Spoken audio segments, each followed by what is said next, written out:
Saludos desde el oeste de la isla de Montreal. Esto es de sur a norte el resumen con las noticias de los países hispanoamericanos publicadas entre el lunes 2 y el viernes 6 de septiembre de 2024. Y comencemos con los países que limitan con el Atlántico Sur. En Argentina, el presidente Javier Milei se autoproclamó defensor de las ideas de la libertad y vetó el esquema de pensiones aprobado por la mayoría opositora en el Senado argentino. Deutsche Welle resaltó que el presidente argentino se considera, junto con Donald Trump, como el político más importante del momento. CNN dedicó una nota a la precariedad en la que viven las personas jubiladas en Argentina y el miércoles informó cómo la policía argentina reprimió a los pensionistas que protestaban contra el veto presidencial frente al Congreso. Varios medios informaron que el presidente argentino Javier Milei calificó como una dictadura asesina al gobierno venezolano de Nicolás Maduro y también dijo que los presidentes de Brasil y Colombia son unos tiranos. Por su parte, el presidente venezolano Nicolás Maduro le respondió esta misma semana a Javier Milei y dijo que él no manda a golpear jubilados. Finalmente, Deutsche Welle explicó el decreto emitido por el gobierno argentino este lunes y que restringe el acceso a la información pública. En Uruguay se diluyó la ventaja que llevaba el izquierdista Frente Amplio sobre la coalición oficialista, según viene informando Prensa Latina. Y esta semana Infobae reportó que en Portugal capturaron un cargamento de 6 toneladas de cocaína escondida en un envío de soya paraguaya que pasó sin mayores problemas por los controles aduanales uruguayos, escáner incluido. Ahora subamos por los países mediterráneos. La agencia AP publicó una extensa nota sobre la educación sexual en Paraguay, país con el mayor índice de embarazo entre adolescentes y donde la moral católica sigue dictando cátedra en la materia. Paraguay postuló de manera formal a su canciller Rubén Ramírez para ocupar el cargo de secretario general de la OEA en sustitución del uruguayo Luis Almagro, quien finaliza su gestión en el 2025. En Bolivia, la autoridad electoral dictaminó que el referéndum sobre la reelección presidencial propuesto por el presidente Luis Arce tendrá que esperar a una nueva fecha y no estará incluido en las elecciones judiciales del 1 de diciembre. Según explica Deutsche Welle, la propuesta del presidente Luis Arce, que busca sacar de la carrera presidencial a Evo Morales, no fue presentada según los requisitos de la ley. Y mientras en Santa Cruz volvieron a marchar en señal de protestas por la falta de dólares y combustibles, Evo Morales expulsó al presidente boliviano Luis Arce y al alto dirigente David Choquehuanca del movimiento al socialismo, acusándolos de haberse convertido en neoliberales. Las autoridades electorales bolivianas recordaron que el dividido movimiento al socialismo sigue sin acreditar su personería jurídica para poder participar en las elecciones presidenciales. Finalmente, esta semana, las autoridades bolivianas confiscaron los bienes del narco uruguayo Sebastián Marcet, que se mantiene prófugo de las justicias boliviana, paraguaya y uruguaya. Recorremos la costa del Pacífico. Chile rechazó la orden de captura ordenada por Venezuela contra el candidato de la oposición Edmundo González Urrutia. France 24 informó que la subsecretaria de Relaciones Exteriores de Chile, Gloria de la Fuente, se reunió con funcionarios de Colombia, Ecuador, Perú y Bolivia para estar preparados ante una próxima, inminente y posiblemente masiva migración de venezolanos. Por lo pronto, Infobae contó que las fuerzas del orden chilena siguen combatiendo la criminalidad en el país y esta semana capturaron a uno de los líderes de la organización delictiva de origen venezolano, el Tren de Aragua. En el Perú, AP y CNN cubrieron la muerte de 2 taladores de árboles a manos de los indígenas no contactados Mascopiro. Un grupo de derechos indígenas, citado por AP, dijo que el gobierno peruano no está tomando medidas para evitar este tipo de fatídicos contactos con los habitantes de las más inhóspitas regiones del Amazonas peruano. Y a mitad de semana, CNN informó que el Ministerio de Cultura del Perú está coordinando el ingreso de autoridades judiciales y policiales para investigar los lamentables hechos. CNN informó que los gobiernos de Perú y Colombia enviaron ayuda a Ecuador para combatir los incendios forestales.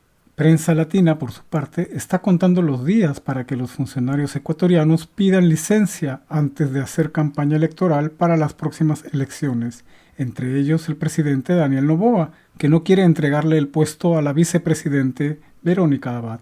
General Motors cerró definitivamente su última planta de producción de vehículos en Ecuador, según informó Reuters. La semana terminó con la noticia de que la policía ecuatoriana hizo explotar un dron en el techo de la cárcel de máxima seguridad donde se aloja el ex vicepresidente Jorge Glass, como informó Deutsche Welle. Y llegamos al norte amazónico.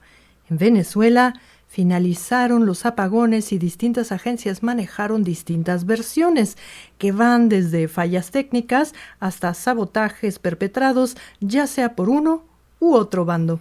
En la semana, la Fiscalía venezolana solicitó la orden de captura contra Edmundo González Urrutia, a quien acusa de autoproclamarse vencedor en las elecciones y de usurpar funciones al publicar las actas en un sitio web distinto al del Consejo Nacional Electoral venezolano.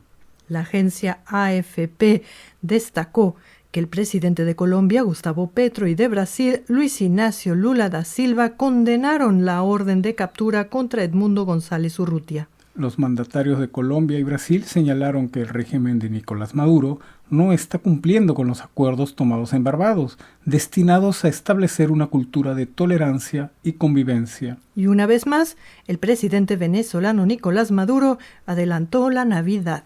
Prácticamente todos los medios informaron que estas festividades, bajo el auspicio del Estado, comenzarán en Venezuela el 1 de octubre. La Conferencia Episcopal Venezolana recordó que la Navidad no debe utilizarse con fines políticos y en un comunicado recordó el sentido de esta festividad que celebra el nacimiento de Jesús.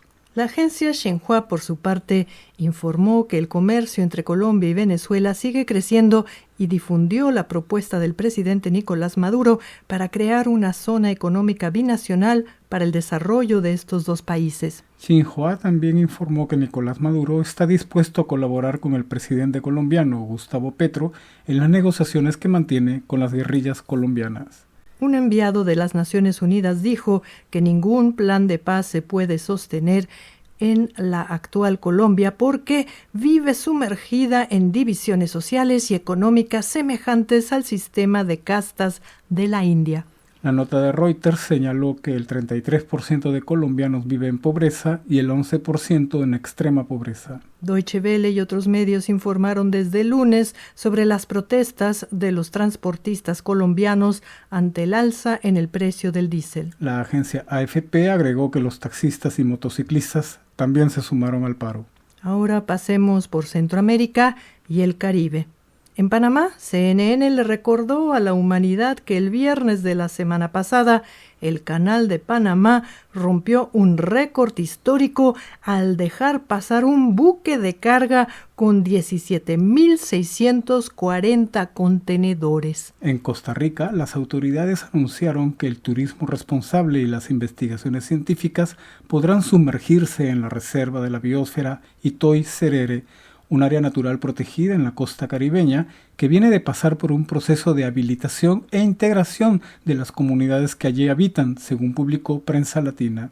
En Cuba, el ministro de Energía y Minas Vicente de la Olevi pronosticó que con el crecimiento de fuentes renovables de energía, el crecimiento de Energas y las reparaciones que están haciendo en las unidades térmicas, el 2025 el país podrá sostenerse todo un minuto sin consumir combustible importado, según informó el vocero oficial Grama.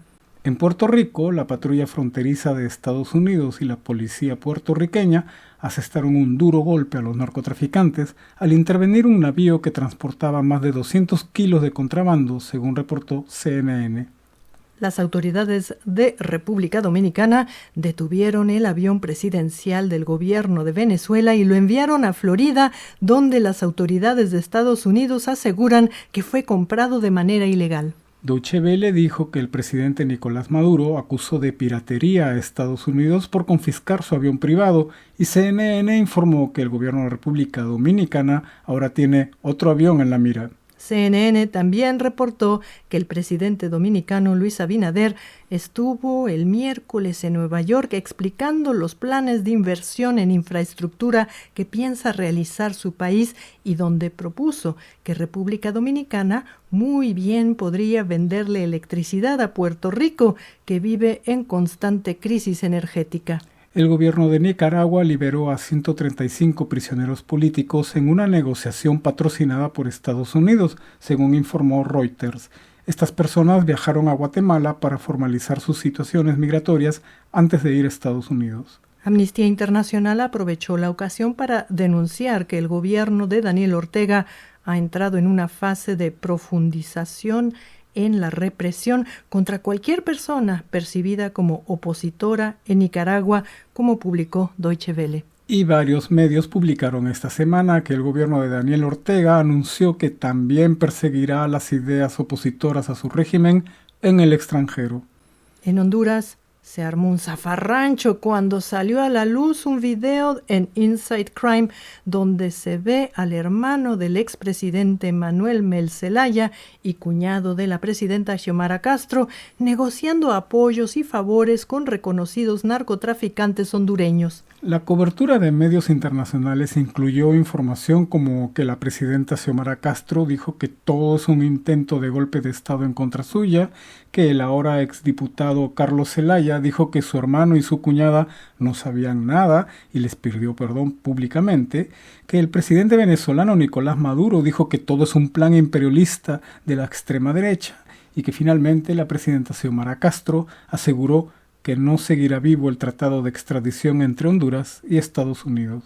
En El Salvador, distintos grupos sociales pidieron la liberación del líder indígena José Iván Arévalo, preso desde el 29 de agosto en el marco del régimen de excepción, según informó Deutsche Welle.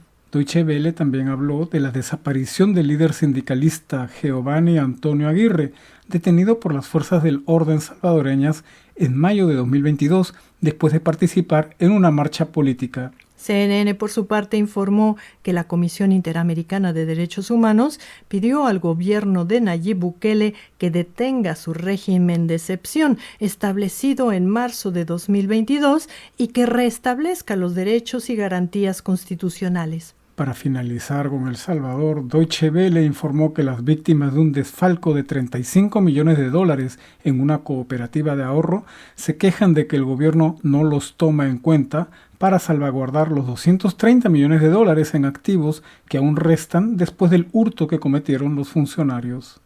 El gobierno de Guatemala da cobijo a los 135 presos políticos liberados por el régimen de Daniel Ortega mientras regularizan su situación para viajar a Estados Unidos. Y CNN se preguntó esta semana si el presidente guatemalteco, Bernardo Arévalo, autorizaría operaciones semejantes para los venezolanos. Y llegamos al norte.